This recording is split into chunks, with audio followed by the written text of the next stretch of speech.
Direk Luna, hindi po kami naniniwala noon sa mga paranormal activities. Pero matapos mapulot ng kaibigan ko ang piso sa daan, nagbago ang lahat.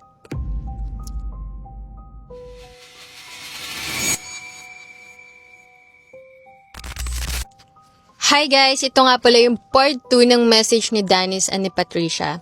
So ano nga bang nangyari? Ito na, simulan na natin. Ilang buwan na rin po naming iniinda ang mga nangyari matapos ang araw na iyon. Mula nang mangyari ang tungkol sa piso, pareho na po kaming nakakakita ng mga bagay na hindi namin maipaliwanag. Nakakakita kami ng mga anino at kung minsan ay parang mga multo. Ang mas matindi pa po roon ay mayroon akong mga nakikitang parang vision. Isang beses, malinaw kong nakita ang isang babaeng nagdarasal.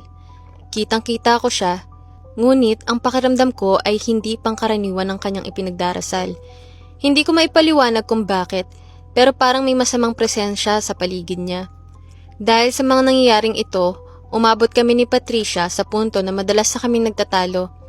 Hindi naman dahil magkaaway kami, kundi dahil pareho namin gustong mawala kung ano man ang sumusunod sa amin simula ng araw na iyon.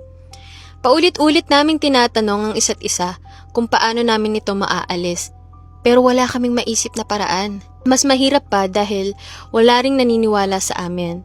Sinubukan namin magsindi ng kandila sa simbahan. Pagdating pa lamang namin doon, napansinan namin na may kakaiba sa paligid. Walang tigil ang tahol ng mga aso at bigla ring lumakas ang hangin. Nang magsindi na kami ng kandila, pakiramdam namin ay biglang uminit ang paligid. 4 na kandila ang sinindihan namin, ngunit kakaiba ang nangyari. May mga pagkakataong namamatay ang apoy ng ilan sa mga kandila, habang ang kandila sa gitna lamang ang nanatiling may sindi. Kapag sinisindihan namin muli ang mga namatay na kandila, bigla rin silang namamatay. Samantalang ang kandila sa gitna ay patuloy na may apoy. Habang nangyari iyon, walang tigil pa rin ng mga aso sa pagtahol. At dahil sa takot, umalis na lamang kami. Pakiramdam namin ay wala ring naitulong ang pagsisindi namin ng kandila. Sinubukan namin gumawa ng iba't ibang paraan para mawala ang mga nararanasan namin. Ngunit wala talagang nangyayari. Kalaunan, naisip namin magpatingin sa isang albularyo. Ilang beses namin itong pinlano, ngunit sa tuwing magtatangka kami, laging may nangyayaring dahilan kung bakit hindi ito natutuloy. Parang may pumipigal sa amin. Laging may harang. Hanggang sa isang araw, nagkaroon ako ng pera at sinabi ko kay Patricia, "Tara, magpatingin na tayo sa albularyo. Ngayon na, wala nang atrasan bago tayo pumasok." Pumayag naman siya. Kinausap niya ang isa niyang kaibigang motorista upang ihatid kami sa lugar ng manggagamot. Medyo malayo rin iyon sa amin. Habang nasa biyahe kami, naikwento namin sa driver ang mga nangyari sa amin, ngunit hindi siya naniwala. Sabi niya baka pagod lang daw kami sa pag-aaral at baka kung ano-ano lamang ang naiisip namin. Ipinaliwanag naman namin na kahit paano ay nakakapagpahinga pa rin kami at matagal naming nararanasan ang mga bagay na yon. Pero hindi pa rin siya kumbinsido. Nang makarating kami sa lugar, papagabi na rin noon. Kailangan pa namin maglakad dahil nasa liblib ng bahagi ng lugar ang bahay ng manggagamot. Iniwan muna kami ng driver at sinabi niyang babalikan na lamang niya kami kapag tapos na kami. Kaya naglakad na kami. Dahil gabi na, madilim ang paligid at hindi namin gaano makita ang daan.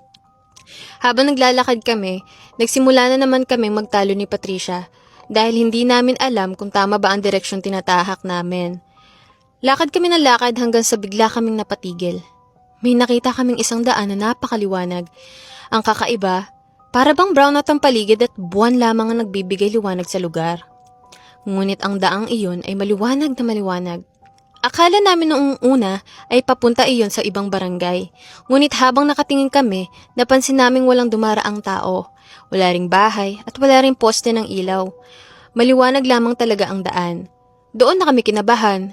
Dahil sa takot, nagpasya kaming bumalik kahit hingal na kami sa paglalakad. Paglabas namin mula sa liblib na bahagi ng lugar, nakita namin ang driver na naghihintay sa may waiting shed. Pagkakita niya sa amin, sinabi niya, "Oh, akala ko ba nakapunta na kayo sa albularyo?" Sumagot kami, "Hindi po, madilim na kasi at delikado na rin." Sabi naman niya, "Buti na lang at hindi kayo natagpuan ng mga bandido doon. May posibilidad na mapahama kayo." Pagkatapos noon, sinabi niya ang bagay na lalong nagpagulat sa amin.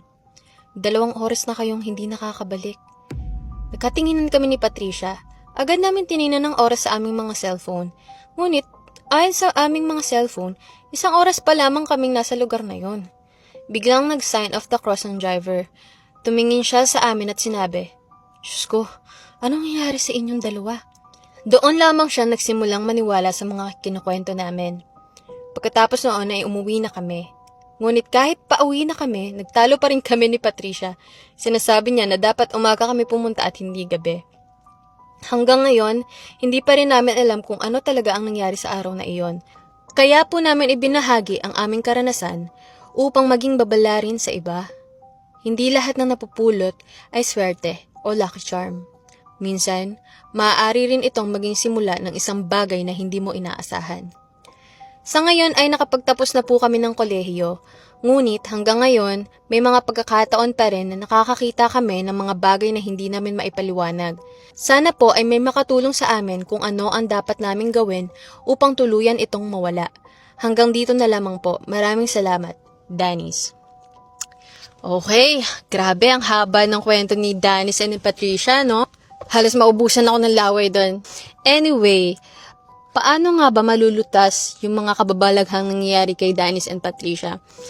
I think pumunta sila ng simbahan at sabihin nila sa pare, magpa-blessing sila, no? Tama ba? Correct me if I'm wrong, guys. Kasi yun yung nangyayari sa kanila tapos hindi sila natuloy sa albularyo.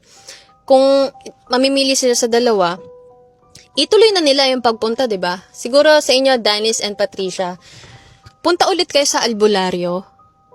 And kung nasa inyo pa yung piso or wala na talaga siya, tuluyan na siya naglaho, basta punta pa rin kayo ng albularyo or ng pare. Magpa-bless kayo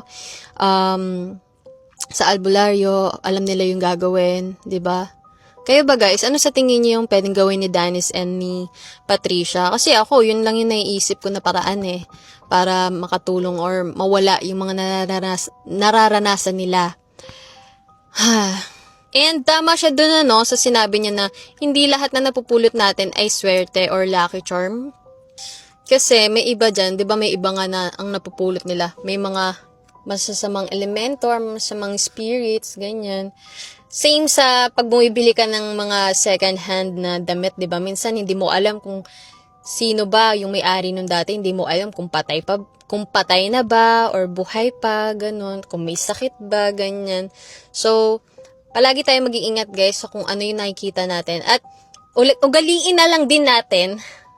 Ang mas magandang maipapayo ko sa lahat na nanonood, kung may makita tayo, wag na lang natin kunin, no? Kasi hindi naman sa atin yan. So, para maiwasan natin yung mga ganitong pangyayari.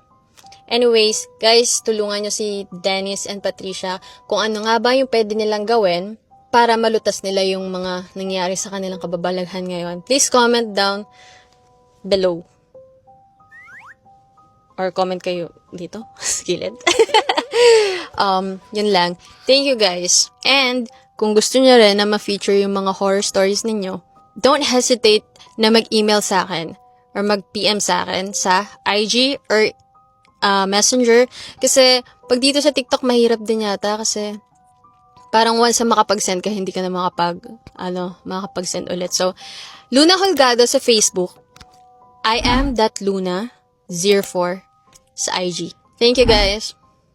See you sa susunod na episode. Bye!